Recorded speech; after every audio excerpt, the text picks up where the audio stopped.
अस्सलामुअलैकुम स्टूडेंट्स, उम्मीद करता हूँ आप सब लोग खैरियत से होंगे। हाज़िर हूँ MF इंग्लिश सेंटर से और ये भी उम्मीद करता हूँ कि आपकी जो पेपरों की तैयारी है वो भी अच्छी जा रही होगी और आपको बातें और चीज़ें समझ में आ रही होंगी।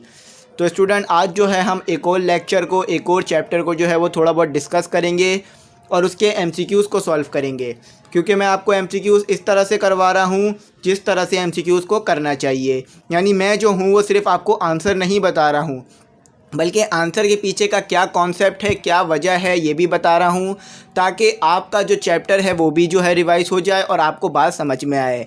क्योंकि पढ़ाई का हर किस मकसद ये नहीं है, हर किस मतलब ये नहीं है कि हम जो है वो चीज़ों को रट के जाएं, बल्कि पढ़ाई का मतलब ये होता है कि हम जो है वो चीज़ों को समझें और उसको याद रखें और प्रैक्टिकल लाइफ में अप्लाई करें। तो बिल्कुल इसी तरह कोशिश करता हूँ समझाने की कि आप लोग जो है इन चीज़ों को पढ़ें और अपनी प्रैक्टिकल लाइफ में और अपने इन्वायरमेंट में देखें कि ये चीज़ें कहाँ पर वाक़ई हो रही हैं, कहाँ पर इन चीज़ों का इस्तेमाल हो रहा है।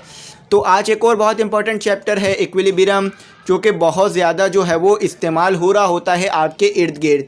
तो आज के MCQs के बाद आप लोग जो है वो चीज़ों को ऑब्जर्व करने लगेंगे और समझने लगेंगे। तो चैप्टर जो है वो चैप्टर नंबर 6 है। 5 चैप्टर इससे पहले अपलोड हो चुके हैं, वीडियोस आप देख सकते हैं, MCQs उसमें भी मैंने आपको समझा दिए हैं। तो लेक्चर शुरू करने से पहले आपसे मैं एक रिक्वेस्ट करूंगा कि आप चैनल सब्सक्राइब करें और बेल आइकॉन भी ज़रूर प्रेस करें, ताकि चैनल भी जो है वो इम्प्रूव करे और चैनल के अंदर भी जो है वो इम्प्रूवमेंट आए। तो इक्विलिब्रियम बता देता हूँ क्या होता है। देखें, इक्विलिब्रियम की जो है वो बहुत सी कंडीशंस होती हैं। पहली कंडीशन है स्टैटिक इक्विलिब्रियम और डायनेमिक इक्विलिब्रियम। ये जो है वो दो टाइप्स हैं इक्विलिब्रियम की। अब स्टैटिक इक्विलिब्रियम में जो है वो बॉडी कंप्लीट रेस्ट में रहती है, कोई भी मोशन नहीं हो रहा होता है।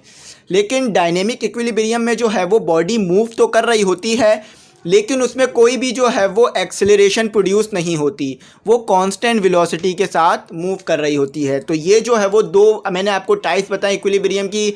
इसी तरह से स्टेबल और अनस्टेबल इक्विलिब्रियम भी होती हैं, ये भी टाइप्स हैं इक्विलिब्रियम की। तो इक्विलिब्रियम से ही मुतालिक पढ़ेंगे, मोशन से मुतालिक, टॉर्क से मुतालिक, इन चीज़ों से मुतालिक जो है वो इस चैप्टर में बात करेंगे। तो उम्मीद करता हूँ आपको इक्विलिब्रियम समझ में आई होगी। तो अब सबसे पहला जो हमारे को MCQ दिया हुआ है उसको पढ़ते हैं और देखते हैं क्या लिखा हुआ है। Torque is a product of the force and. यहाँ कहा जा रहा है कि टॉर्क जो है ये प्रोडक्ट होता है किसका। अब एक क्वांटिटी आपको बता दी है फोर्स, और आपको ये बात भी पता होना चाहिए कि टॉर्क जो है एक स्केलर, टॉर्क जो है एक वेक्टर प्रोडक्ट है। यानी ये एक वेक्टर क्वांटिटी है, जो कि मैंने आपको इससे पहले की वीडियो में बताई थी चैप्टर नंबर 5 में। तो टॉर्क के साथ मैंने आपको बताया था कि टॉर्क किसका प्रोडक्ट होता है। टॉर्क जो है वो फोर्स और जो है वो मूवमेंट आर्म का प्रोडक्ट होता है। अब देखिए, मूवमेंट आर्म जो है एक डिस्टेंस होता है, एक जो है रॉड समझ लीजिए या एक डिस्टेंस समझ लीजिए, जो कि ओरिजिन से लेकर जहाँ पर कोने पे फोर्स लग रही होती है वहाँ का जो है ये डिस्टेंस माना जाता है। जितना ज़्यादा मूवमेंट आर्म होगा, जितना ज़्यादा डिस्टेंस होगा ओरिजिन से लेकर, तो उतनी ज़्यादा जो है वो टॉर्क पैदा होगी, यानी उतनी ज़्यादा टॉर्क पैदा होगा। तो ये डिस्टेंस तो होता है, लेकिन ये ख़ास डिस्टेंस होता है, तो इसलिए इसे डिस्टेंस और डिस्प्लेसमेंट नहीं कह सकते हैं। उम्मीद करता हूँ आपको ये बात समझ में आई होगी। और यहाँ पर आपसे एक बात और भी पूछी जा सकती है, मतलब इसको थोड़ा सा घुमा के पूछा जा सकता है कि फोर्स और मूवमेंट आर्म का वेक्टर प्रोडक्ट जो है क्या होता है। तो ये जो है वो टॉर्क बनता है, आपने याद रखना है। तो अब आ जाए दूसरा देखते हैं। Movement of force is called. अब टॉर्क का जो है वो एक और नाम मूवमेंट ऑफ फोर्स भी होता है, यानी हम जो है वो टॉर्क को मूवमेंट ऑफ फोर्स भी कहते हैं। क्यों? क्योंकि टॉर्क की वजह से जो है वो टर्निंग इफेक्ट पैदा हो रहा होता है। अब मैंने आपसे ये कहा था कि आप जो है वो चैप्टर पढ़ने के बाद, MCQ समझने के बाद अपने इर्द गिर्द देख भी सकेंगे कि ये चीज़ें कहाँ अप्लाई हो रही हैं। तो बात आती है कि टॉर्क अप्लाई कहाँ हो रहा होता है, आपके इर्द गिर्द। तो स्टूडेंट, आप जो गेट को खोलते हैं और बंद करते हैं, तो जब आप गेट को खोलते और बंद करते हैं तो उसके अंदर जो है वो टॉर्क प्रोड्यूस हो रहा होता है। क्यों? क्योंकि आप जो है वो एक कोने से फोर्स लगाते हैं, टर्निंग इफेक्ट पैदा होता है, गेट जो है वो बंद होता है या खुलता है, तो इसमें टॉर्क पैदा हो रहा होता है। तो इसी तरह से मुख्तलिफ़ चीज़ों में जिन चीज़ों को आप घुमा रहे होते हैं उसमें टॉर्क पैदा हो रहा होता है। तो टॉर्क का जो है दूसरा नाम क्या होता है? Movement of force. याद रखिएगा, एग्जामिनर इस तरह के सवाल बहुत ज़्यादा करते हैं ताकि बच्चों की एबिलिटी और पता करा जा सके कि उन्होंने कितना कॉन्सेप्ट से पढ़ा है। ये चीज़ें रटने वाली नहीं होती हैं। अब आ जाए पढ़ते हैं हम अपना तीसरा MCQ। तो इसका जो सही है दूसरे वाले का, वो है हमारे पास बी। तीसरा एमसीक्यू जो है वो आसान है, मुश्किल नहीं है। A body at rest is said to be in. तो मैंने जो है वो आपको चैप्टर के इंट्रो में, यानी जब मैंने वीडियो शुरू की थी तो मैंने आपको ये चीज़ बताई थी कि जब बॉडी रुकी हुई होती है तो वो कौन सी इक्विलिब्रियम होती है, यानी वो कौन सी जो है वो इक्विलिब्रियम की जो है वो टाइप होती है। तो यहाँ पर आपको वही टाइप बतानी है। डायनेमिक इक्विलिब्रियम नहीं होती, वो मोशन हो रहा होता है उसमें, लेकिन उसमें बस एक्सेलरेशन पैदा नहीं हो रही होती। अच्छा, स्टैटिक इक्विलिब्रियम में जो है ना ही कोई एक्सेलरेशन पैदा होती है, ना ही कोई वेलोसिटी होती है। तो जब बॉडी ना ही किसी वेलोसिटी के साथ मूव कर रही है, ना ही उसमें कोई एक्सेलरेशन है, तो क्या हुआ, रेस्ट। तो रेस्ट वाला जो इक्विलिब्रियम है वो स्टैटिक इक्विलिब्रियम होता है। यानी जब बॉडी कंप्लीट रेस्ट में हो, कोई भी मोशन बॉडी के अंदर ना हो, तो ये जो है वो स्टैटिक इक्विलिब्रियम कहलाता है। और स्टैटिक फ्रिक्शन भी हम पढ़ चुके हैं। स्टैटिक फ्रिक्शन में भी बॉडी मूव नहीं कर रही होती। स्टैटिक का मतलब ही ये होता है कि रुका हुआ होना, मोशन ना करना।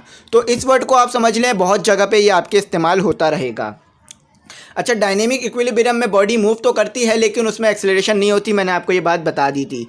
ठीक है, अब आ जाते हैं हम अपने 4 पे। तो तीसरे का जो सही है हमारे पास वो ए है। ठीक है, चौथा जो है हमारे पास वो ये है कि a body is said to be in translational equilibrium if its linear acceleration is.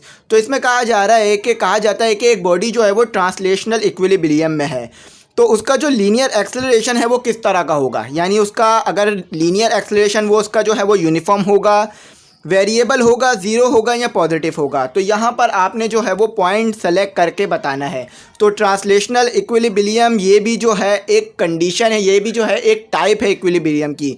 तो इसमें जो है वो लीनियर एक्सेलरेशन किस तरह का होता है तो मैं आपको बता देता हूँ।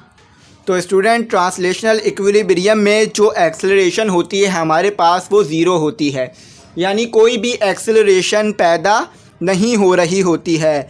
यूनिफॉर्म एक्सेलरेशन का होने का मतलब ये है कि एक्सेलरेशन मौजूद है, ज़ीरो नहीं है। लेकिन ज़ीरो होने का मतलब कोई भी एक्सेलरेशन नहीं है। तो इसमें जो है वो वेलोसिटी मौजूद होती है, वेलोसिटी होती है, बॉडी मूव कर रही होती है लेकिन एक्सेलरेशन नहीं होती। अगर कोई बॉडी कांस्टेंट वेलोसिटी के साथ मूव करेगी तो एक्सेलरेशन पैदा नहीं होगी। ये बात याद रखें, बहुत ज़्यादा बच्चों को कंफ्यूज करती है कि सर वेलोसिटी तो हैगी, एक्सेलरेशन क्यों नहीं है। तो यहाँ पर ये होता है कि जो वेलोसिटी होती है फाइनल और इनिशियल, वो एक दूसरे को कैंसिल आउट कर देती है क्योंकि वो चेंज नहीं हो रही होती, तो इसलिए एक्सेलरेशन पैदा नहीं होती। एक्सेलरेशन पैदा ही जब होती है जब वेलोसिटीज़ में चेंज आ रहा होता है। तो ये बात याद रखिएगा, जब बॉडी जो है वो कांस्टेंट वेलोसिटी से मूव करेगी, मोशन हो रहा होगा लेकिन एक्सेलरेशन पैदा नहीं हो रही होगी। अब आ जाएँ 5 पढ़ते हैं। टॉर्क के बारे में जान रहे हैं तो टॉर्क के बारे में एक बात और जानते हैं कि टॉर्क का यूनिट क्या होता है। तो सवाल दिया हुआ है आपको, द ऐसा यूनिट ऑफ टॉर्क इज। तो टॉर्क का सिंपली यूनिट बता दें क्या होता है। तो यहाँ पर एक चीज़ समझने वाली ये है स्टूडेंट के न्यूटन मीटर यूनिट होता है टॉर्क का। तो न्यूटन मीटर ही जो है वो यूनिट होता है वर्क का। तो यहाँ पर ये सवाल उठेगा कि सर न्यूटन मीटर तो यूनिट वर्क का भी होता है, तो जाउल क्यों नहीं लिखा जा रहा है यहाँ पे जूल क्यों नहीं लिखा है। तो न्यूटन मीटर लिखा जाता है, टॉर्क का यूनिट जूल नहीं लिखा जाता। दोनों यूनिट सेम होते हैं लेकिन जो है वो नहीं लिखा जाता। यहाँ पर जो है न्यूटन मीटर का इस्तेमाल होता है। न्यूटन फोर्स को डिनोट कर रहा है, मीटर जो है वो मूवमेंट आर्म यानी लेंथ को जो है वो डिनोट कर रहा है। तो उम्मीद करता हूँ आपको समझ में आ गया होगा। वर्क का यूनिट जो है वो जाउल होता है और वो भी न्यूटन मीटर ही होता है, यानी जाउल जो है वो न्यूटन मीटर के बराबर ही होता है। और वर्क जो है वो डॉट प्रोडक्ट होता है, स्केलर क्वांटिटी होती है। तो अब 6 देखते हैं, 6 में हमें क्या कहा जा रहा है। तो यहाँ पे लिखा हुआ है the turning effect of a force on a body is called.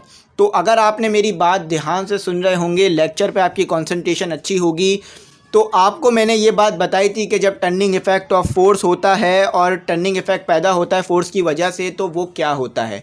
तो स्टूडेंट, यहाँ पर जो है वो टर्निंग इफेक्ट की बात हो रही है, तो ये जो है हमारे पास टॉर्क होता है, यानी फोर्स की वजह से टर्निंग इफेक्ट में पैदा हो जाना, ये जो है हमारे पास टॉर्क होता है। और टॉर्क जो है वो एंगुलर एक्सेलरेशन को भी पैदा करता है। बात याद रखिएगा कि टॉर्क की वजह से एंगुलर एक्सेलरेशन जो है वो पैदा हो रही होती है। तो अब यहाँ पर हमसे पूछा जा रहा है कि 7 में हमसे पूछा जा रहा है कि the force is inversely proportional to. तो यानी फोर्स जो है वो इनमें से किसके इन्वर्सली प्रोपोर्शनल होती है। तो आपने जो है वो टॉर्क का फॉर्मूला याद रखना है। टॉर्क का फॉर्मूला क्या होता है, torque is equal to F R sine theta. तो F जो है, F के साथ मूवमेंट आर्म मल्टीप्लाई हो रहा होता है। अगर आप मूवमेंट आर्म को जो है वो डिवाइड करा दें टॉर्क के नीचे, यानी इज इक्वल टू के नीचे ले जाएं, क्योंकि मल्टीप्लाई हो रहा है तो फिर वो नीचे ले जाएंगे तो डिवाइड हो जाएगा। तो डिवाइड होने से एक चीज़ दूसरे चीज़ के क्या हो जाती है, इन्वर्सली प्रोपोर्शनल। तो स्टूडेंट फोर्स जो है वो इन्वर्सली प्रोपोर्शनल होगी मूवमेंट आर्म के। तो यहाँ पर जो है हमारे पास ए सही है। तो ये आप फॉर्मूले को शिफ्ट कर सकते हैं, उससे भी जो है आपको समझ में आ जाएगी। तो एमसीक्यूज और न्यूमेरिकल को सॉल्व करने के लिए फॉर्मूले जो है वो आपको याद होने चाहिए। तो जैसे जैसे चैप्टर करते जाएं फॉर्मूले याद करते जाएं ताकि पक्के हो जाएं। ऐसा ना सोचें कि एक ही बार जो है तमाम फॉर्मूले याद करूंगा तो फिर तमाम फॉर्मूले घिचपिच होने लग जाते हैं, याद नहीं हो पाते हैं। तो जैसे जैसे चैप्टर आपका टीचर कराता जाए आप जो है वो फॉर्मूलों को याद करते जाएँ। अब देखें 8 जो है हमारे पास वो भी सिंपल है, ज़्यादा मुश्किल नहीं है। When two equal, opposite and parallel forces act at two different points of the same body they form a। तो यहाँ पे कहा जा रहा है कि दो इक्वल फोर्सेस हैं, यानी बिल्कुल एक जैसी हैं। जैसे कि F1 है हमारे पास 10 न्यूटन की, तो F2 भी जो है वो 10 न्यूटन की है। फोर्सेस इक्वल हैं लेकिन एक दूसरे के अपोजिट हैं। एक फोर्स जो है वो ईस्ट में लग रही है तो दूसरी फोर्स जो है वो वेस्ट में लग रही है, या अगर एक फोर्स जो है वो नॉर्थ में लग रही है तो दूसरी फोर्स जो है वो साउथ में लग रही है। तो यहाँ पर जो है हमारे पास फोर्स जो है वो अपोजिट है डायरेक्शन में, यानी एक दूसरे के अपोजिट हैं। एक फोर्स सीधी है तो दूसरी फोर्स उल्टी है। तो इन दोनों फोर्सेस को अगर बॉडी पे अप्लाई करेंगे तो क्या चीज़ पैदा होगी बॉडी में। तो बॉडी में जब ये दोनों फोर्सेस अप्लाई की जाएंगी, एक कोने पर एक फोर्स लगाएं, दूसरी कोने पे दूसरी फोर्स लगाएं, तो ये जो है वो कपल पैदा करेंगी। यानी कपल भी जो है एक टाइप का टॉर्क होता है जो कि टर्निंग इफेक्ट पैदा हो रहा होता है। और इसमें जो है बॉडी अपने ही एक्सिस ऑफ रोटेशन के इर्द गिर्द घूम जाती है। अक्सर आपने देखा होगा कि आप जो है एक गेट हो जो कि बीच में से जो है वो जुड़ा हुआ हो, तो अगर दोनों इंसान एक तरफ से घुमाए और एक दूसरी तरफ से, तो गेट जो है वो घूमने लग जाता है दोनों तरफ से।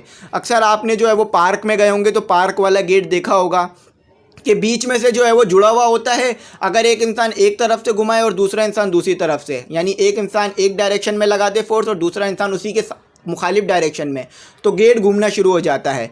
तो इसे हम क्या कहते हैं, इसे जो है वो कहा जाता है कपल। अब आप ये सोचेंगे कि दोनों इंसान एक ही साथ जो है फोर्स लगा दें एक ही डायरेक्शन में आके, तो नहीं घूमेगा गेट। यानी एक इंसान जो है वो एक कोने पे फोर्स लगा रहा है सीधी डायरेक्शन में और दूसरा इंसान भी सीधी डायरेक्शन में, तो गेट नहीं घूमेगा। आप चाहें तो ये एक्सपेरिमेंट आप पार्क के गेट के साथ कर सकते हैं, लेकिन इस चीज़ का ध्यान रखिएगा कि चोट ना लग जाए। तो उम्मीद करता हूँ 8 आपको समझ में आ गया होगा। तो यहाँ पर आपने एक और चीज़ देखी जो कि आपके इन्वायरमेंट में होती है, कपल, तो आप उसको भी अब समझ सकेंगे यहाँ पर। और आप कभी पार्क जाएंगे तो आपको याद रहेगी कि ये जो गेट घूम रहा है ये कपल की वजह से घूम रहा है। तो यहाँ पर कहा जा रहा है कि the second condition of equilibrium state that. तो स्टूडेंट यहाँ पर आपने बताना है कि सेकंड कंडीशन ऑफ इक्विलिब्रियम में क्या चीज़ ज़ीरो होती है। देखें, आपको मैं पहले बात बता दूं कि सेकंड कंडीशन ऑफ इक्विलिब्रियम में बॉडी मूव कर रही होती है, ठीक है। बॉडी जो है वो यूनिफॉर्म वेलोसिटी के साथ मोशन कर रही होती है। तो सेकंड कंडीशन ऑफ इक्विलिब्रियम में हमारे पास टॉर्क ज़ीरो होता है, कोई भी उसमें जो है वो एंगुलर एक्सेलरेशन नहीं पैदा हो रहा होता। यानी बॉडी अगर यूनिफॉर्म वेलोसिटी के साथ मूव कर रही है तो करती ही रहेगी। तो यहाँ पर हमारे पास जो सही है वो बी। और फर्स्ट कंडीशन भी पूछी जाती है, तो फर्स्ट कंडीशन में तमाम फोर्सेस का सम ज़ीरो होता है और सेकंड कंडीशन में तमाम टॉर्क का सम ज़ीरो होता है, ठीक है स्टूडेंट। अब यहाँ पर 10 है और आखिरी है, ये करा देता हूँ फिर ख़त्म करते हैं। Two parallel forces have the same direction they are called. तो इसमें कहा जा रहा है कि दो जो हैं वो पैरेलल फोर्सेस हैं और सेम डायरेक्शन में है, तो इन्हें जो है वो क्या कहा जाएगा।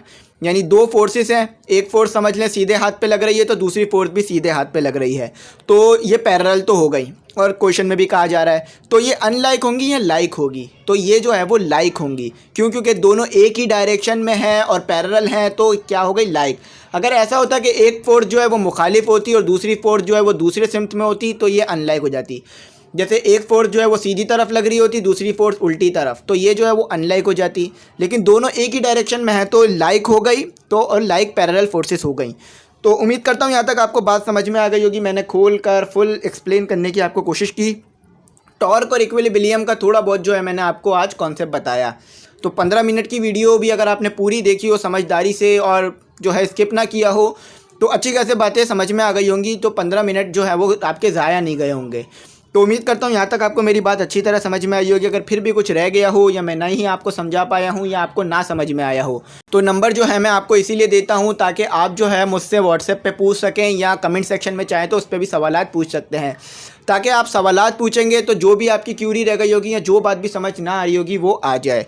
तो उम्मीद करता हूँ आपको मेरी बात समझ में आ गई होगी। आखिर में कहूँगा कि अगर आपने चैनल नहीं सब्सक्राइब किया है ज़रूर कीजिएगा, बेल आइकन नहीं प्रेस किया है ज़रूर कीजिएगा। तो उम्मीद करता हूँ बात आपको समझ में आ गई होगी। Thanks for watching. अल्लाह हाफिज़।